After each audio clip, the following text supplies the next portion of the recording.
dunia dan seisinya ini bagi Allah tak sama nilainya dengan sebelah sayap lalat. Barang siapa yang beramal untuk akhiratnya, Allah akan cukupkan baginya urusan dunia. Sayati zamanun 'alan nasi as-sabiru fihim qalqabit al-jamarah. Akan ada satu masa di akhir zaman yang berpegang teguh dengan agamanya seperti orang yang sedang memegang bara api. Assalamualaikum warahmatullahi wabarakatuh. Alhamdulillahirabbil alamin. Wassalatu wassalamu ala asyrafil mursalin nabiyyina wa maulana Muhammadin wa ala alihi wa ashabihi ajma'in. Asyhadu an la ilaha illallah wahdahu la syarika lah waliyus salihin wa khaliqul khalqi ajma'in wa asyhadu anna Muhammadan abduhu wa rasuluhu an-nabiyyul amin. Qala ta'ala ya ayyuhalladzina amanu ittaqullaha haqqa tuqatih wa la tamutunna illa wa antum muslimun. Amma ba'd fa inna asdaqal hadithi kitabullah wa khairul hadi Muhammad sallallahu alaihi wasallam wa syarrul umuri muhdatsatuha wa kullu muhdatsatin fid din bid'ah. Amma ba'd, kaum muslimin dan muslimat, al-musyahidin wal musyahidat, para pecinta ilmu, saudara-saudari dimanapun berada, alhamdulillah kita bersyukur kepada Allah Subhanahu wa ta'ala pada pagi yang barakah ini kembali Allah berikan kepada kita kemudahan, kesempatan untuk bisa bersama-sama duduk dalam majelis yang mulia ini. Semoga waktu yang kita habiskan untuk belajar dan membaca agama Allah Subhanahu wa ta'ala menjadi salah satu kebaikan yang tertulis di sisinya dan menjadi amalan yang mudah-mudahan memberikan kebaikan pada kita di hari kiamat kelak. Kemudian ucapan salat dan salam marilah kita senantiasa ucapkan untuk Nabi kita sallallahu alaihi wasallam. Allahumma salli wa sallim wa barik ala Muhammad, untuk keluarga dan keturunan beliau, kemudian seluruh para sahabat-sahabat yang telah berjuang bersamanya tanpa terkecuali, dan kepada siapapun dari umat Muhammad sallallahu alaihi wasallam yang mengikutinya dengan cara yang baik sampai hari kiamat kelak. Ikhwani wa akhwati fiddin, pagi ini kita akan membahas bab baru dari kitab Al-Mulakhas fi Syarhi Kitab Tauhid, yaitu bab yang ke-8 halaman yang ke-77. Babun atau babu ma jaa fi ruqa wat tamaim. Bab yang datang menjelaskan tentang ruqyah ataupun disebut dengan ruqa, dengan bacaan-bacaan ruqyah, wat tamaim, dan jimat-jimat. Di sini Syekh Muhammad ibn Abdul Wahhab membawakan sebuah hadis dan mengatakan fi sahihi, dalam sebuah sahih. Di sini adalah Sahih Bukhari dan Muslim, an Abi Bashirin al-Ansari, dari Abi Bashir al-Ansari radhiyallahu taala anhu, annahu kana ma'a Rasulillah sallallahu alaihi wasallam, bahwa dia bersama Nabi sallallahu alaihi wasallam fi ba'di asfarihi, di sebagian safarnya, perjalanannya. Fa arsala rasulan, kemudian dia mengutus seorang rasul atau seorang utusan dengan mengatakan alla yabqayanna fi raqabati ba'irin kiladatun min watarin au kiladatun illa quti'at. Nabi sallallahu alaihi wasallam berpesan dengan mengatakan bahwa agar tidak ada yang disisakan, agar tidak ada yang disisakan pada apa? Pada leher onta itu kilada, sebuah kalung, Ini biasa dipakai ya, digantungkan ma aqiladatun ma yu'allaku fi raqabatil ba'iri wa ghairi. Ya, yang digantungkan di leher onta itu min watar wahidu autaril qaus, ya. Tali yang ada pada busur panah, ya. Au qiladatun, atau tali apa saja atau kalung apa saja, illa qutian, kecuali harus dipotong.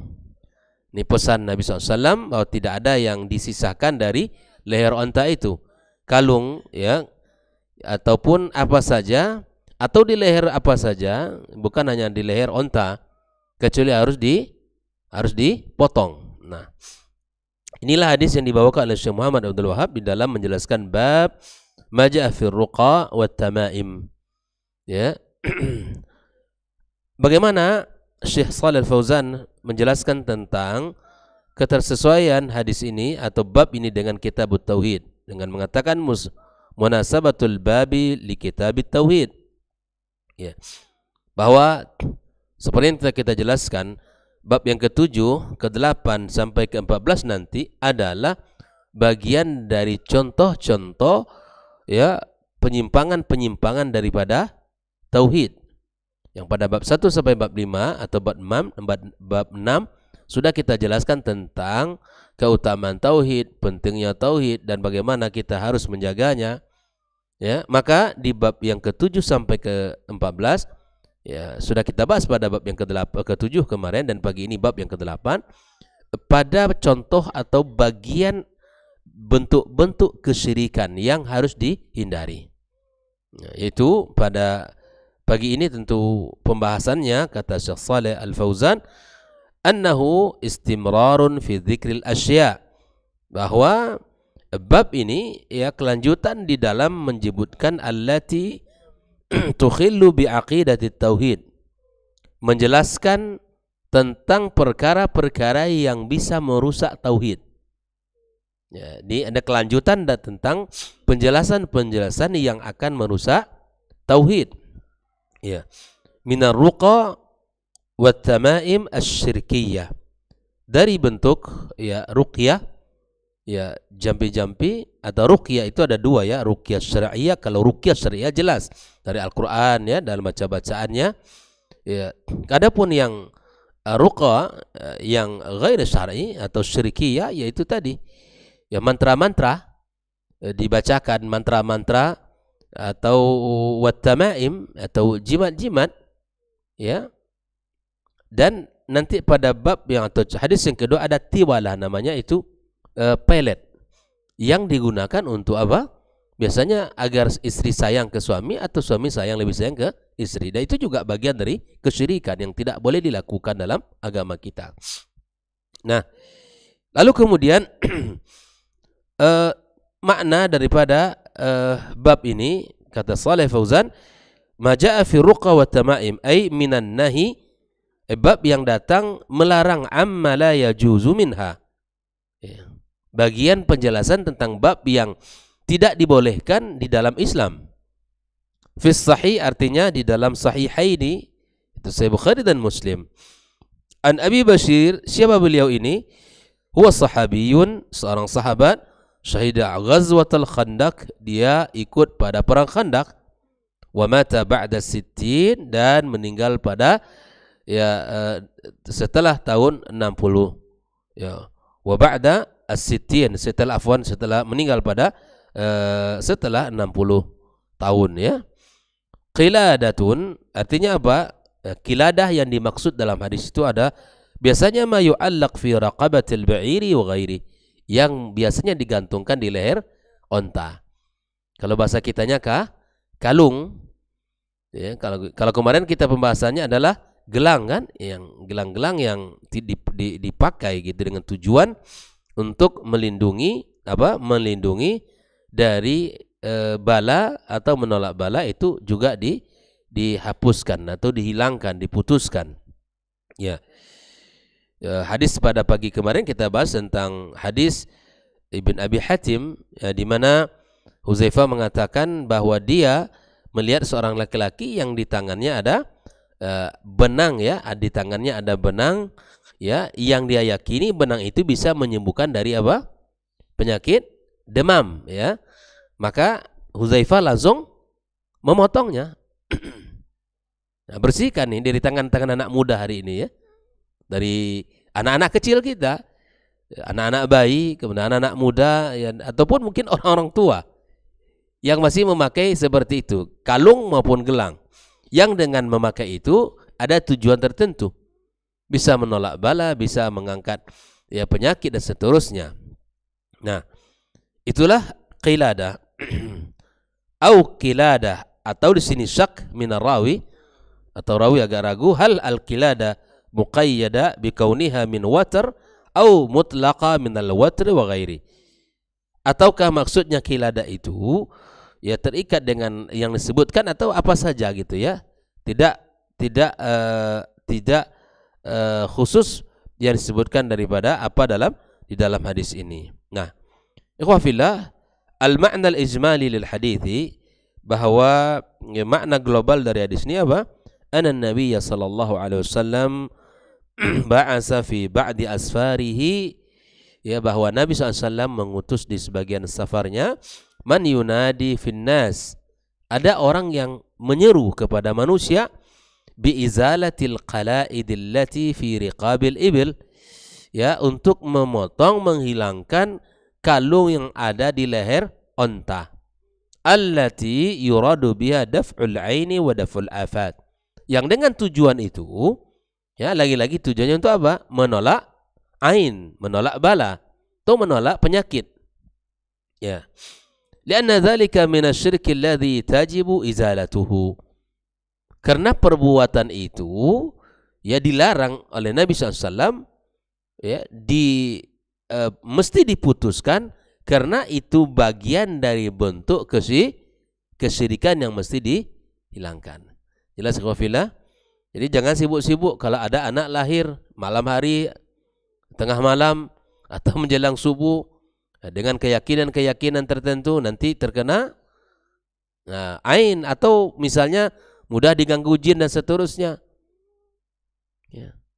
Jadi dalam hadis yang lain Nabi SAW mengatakan, man ta'allaqa ya wukila ilaihi, barang siapa yang menggantungkan sesuatu dan dia meyakini itu ada manfaatnya terhadap dirinya, baik itu bisa menolak bala ataupun menghilangkan yang bisa membahayakan dia, wukila ilaihi,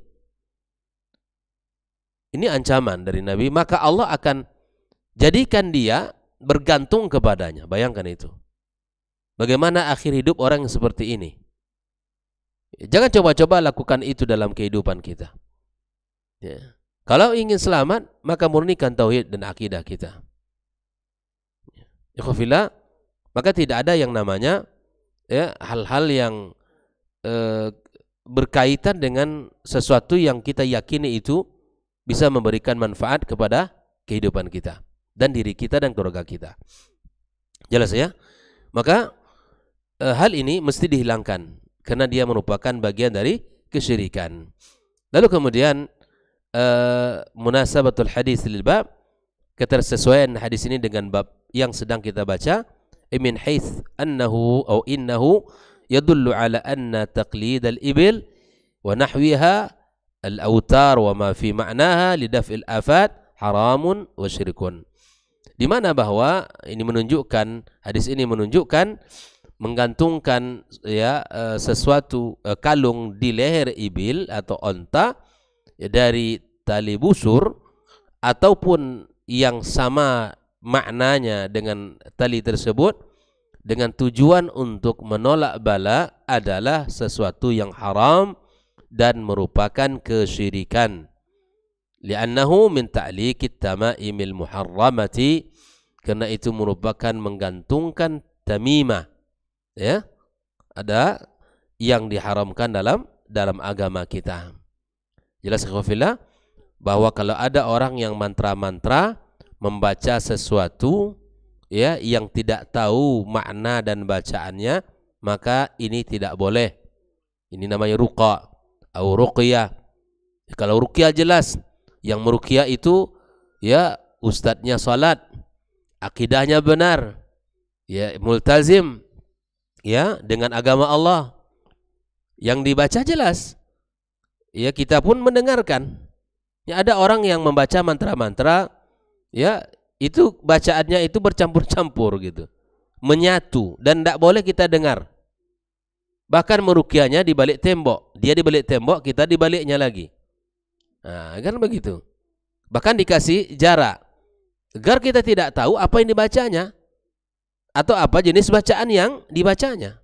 Ini tidak ada. Kalau orang meruqyah, ya, dan biasanya para peruqyah, para asatizah yang peruqyah dan ahli peruqyah, masya Allah dia salatnya terjaga dan akidahnya lurus, ya, dan dia paham agama, multazim, dan bahkan ada disampaikan oleh salah seorang ustadz kita yang juga peruqyah, kata dia kalau kita meruqyah ustadz, ibadah kita tidak terjaga, misalnya zikirnya tidak terjaga dengan baik dan salatnya tidak terjaga dengan berjamaah, maka itu lemah kita gitu. Itulah sebagai bentengnya. Jadi terasa sekali. Kalau seandainya ibadahnya tidak baik di saat dia meruqyah, maka subhanallah ancaman itu kembali kepada dia. Terasa oleh dia bahwa jin ya yang mengganggu itu akan mengancam dia. Tapi ketika dia kuat akidahnya, keyakinan yang kokoh, kemudian ibadahnya mantap, insya Allah ya itu bisa dia menolong dan meruqyah dan kemudian menyelesaikan masalahnya. Ya. Tapi kalau namanya bacaannya dari kitab mana gitu, nah, maka ini jampi-jampi yang apa namanya yang harus dihindari. Ya, kemudian bacaan-bacaan yang harus dihindari dan tidak boleh didengarkan. Maka apa yang bisa kita ambil dari hadis yang barusan kita baca? Yang pertama, anna ta'liqal autar, menggantungkan tali, ya, tali busur, lidaf'il afati, untuk menolak bala, menolak penyakit, musibah, fi hukmit tamaim fit tahrimi, maka kemudian ini adalah hukumnya seperti hukum tamaim, tamimah di dalam keharamannya. Tak boleh kita menggantungkan itu, ya, ajimat atau jimat-jimat itu tak boleh digantungkan ya di dalam kehidupan kita ke apapun dia, ya. Yang kedua, izalatul munkar. Hadis ini juga menunjukkan betapa pentingnya kita untuk menghilangkan kemungkaran dalam kehidupan kita. Enggak boleh kemungkaran itu mesti dihapus, ya, kemungkaran itu mesti dihilangkan, ya, siapapun berhak dan mampu untuk lakukan. Jangan sampai kita orang-orang yang membiarkan kemungkaran itu ada di hadapan kita, ya. Semampu yang bisa kita lakukan untuk menghilangkan kemungkaran itu. Ya, hadis yang telah pernah kita bacakan, man ra'a minkum munkaran falyughayyirhu biyadihi fa illam yastati' fa bilisanihi fa illam yastati' fa biqalbi wa dzalika ad'aful iman. Ya, itu adalah urutan, ya, bagaimana kita mengingkari kemungkaran itu, ya, dengan kuasa, dengan tangan kita, dengan lisan kita, dan kemudian dengan hati kita. Paling tidak dengan hati kita mengingkari kemungkaran itu, ya, dan itu adalah bagian dari keimanan yang paling lemah dalam kehidupan kita.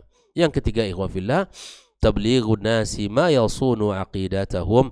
Kita harus menyampaikan kepada manusia seperti apa yang kita lakukan pagi ini adalah mengajarkan ilmu, ya, menerangkan sesuatu yang bisa membuat mereka, ya, selamat akidah mereka, terbentengi akidah mereka dari penyimpangan-penyimpangan, kesyirikan-kesyirikan dan sesuatu yang tidak dibenarkan dalam agama kita.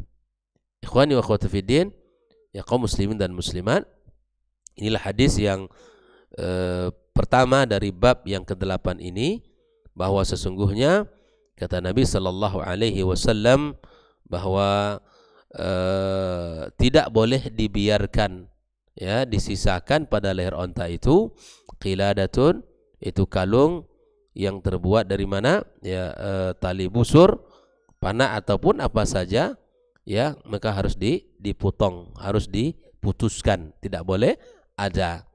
Karena kalau kita nanti melakukan itu, kita akan bergantung kepada benda-benda tersebut, ya. Lihatlah anak-anak muda hari ini, tangannya, ya, lehernya, ya, enggak pantas ya kita memakai kalung, ya. Itu rasanya gimana? Laki-laki pakai kalung, ya. Enggak wajar. Ya, tidak pantas rasanya melakukan hal itu. Dan hari ini itu yang harus kita sampaikan, bahwa apalagi kalung itu memiliki sebuah keyakinan padanya, ada manfaat dan dan bisa menolongnya dan bisa menolak bala dan mara bahaya dalam kehidupannya. Tentu ini perkara yang dilarang dalam syariat kita ini, ya. Mudah-mudahan apa yang disebutkan oleh Rasulullah sallallahu alaihi wasallam dalam hadis ini bisa kita pahami dengan baik, ya, bahwa ya melakukan hal tersebut sesuatu yang terlarang dalam syariat dan kita tidak boleh melakukannya. Dan lihatlah di dalam fenomena di masyarakat kita masih banyak orang-orang yang melakukan itu, ya. Barangkali karena kejahilan mereka, makanya kita tablighun nas, kita sampaikan, kita ajarkan kepada manusia, ya. Kita sampaikan, kita ajarkan, kita kasih tahu bahwa ini terlarang, ini terlarang. Pada masyarakat yang tidak ada semangat belajar dan ngaji, itu memang masih berlaku praktek-praktek seperti ini, ya. Pada masyarakat yang tidak mau belajar dan tidak mau tahu, maka juga masih terdapat, ya, penyimpangan-penyimpangan yang seperti ini. Nah, tentunya sekali lagi ikhwafillah, kita tidak boleh melakukannya dan kita harus meninggalkannya di dalam kehidupan kita, ya. Sekali lagi, hadis ini sangat penting, dan insyaallah ada hadis yang kedua ini lebih lagi pembahasannya tentang ruqyah juga, dan ditambah dengan pelet, ya. Anak-anak muda, ya, atau memelet siapa begitu, atau memelet dan ada orang agar langgeng kehidupan rumah tangganya memakai pelet, ya, dikasih makan suaminya dengan benda-benda atau unsur-unsur yang bisa membuat dengan keyakinannya macam-macam, dan biasanya itu adalah penyimpangannya, ya. Mentornya itu jin biasanya itu, ya. Kalau bahasa mentornya itu jin, yang didengarkannya bukan hadis Nabi SAW, yang diikuti bukan ayat Al-Quran, tapi apa yang diikuti biasanya, ya, para dukun, ya, dan jin yang memberikan kepadanya pertolongan. Nah, tentu itu semua ikhwafillah tidak gratis, itu biasanya pasti akan memberikan dampak buruk kepada diri dan keluarganya. Wallahu ta'ala alam, ya. Semoga Allah berikan manfaat di dalam kehidupan kita, apa yang kita baca dan apa yang kita pelajari, memberikan perlindungan terhadap diri dan keluarga kita dari segala bentuk penyimpangan akidah dan praktek-praktek kesyirikan, dan semoga kita termasuk orang-orang yang semangat belajar dan selalu mempelajari akidah kita. Semoga akidah kita benar dan kokoh di atas manhaj as-salaf dan di atas pemahaman manusia-manusia terbaik, para sahabat, para tabi'in dan tabi'in. Wa sallallahu ala nabiyyina Muhammadin wa ala alihi wa sahbihi ajma'in. Wa subhanaka Allahumma bihamdika asyhadu an la ilaha illa anta astaghfiruka wa atubu ilaik. Assalamualaikum warahmatullahi wabarakatuh.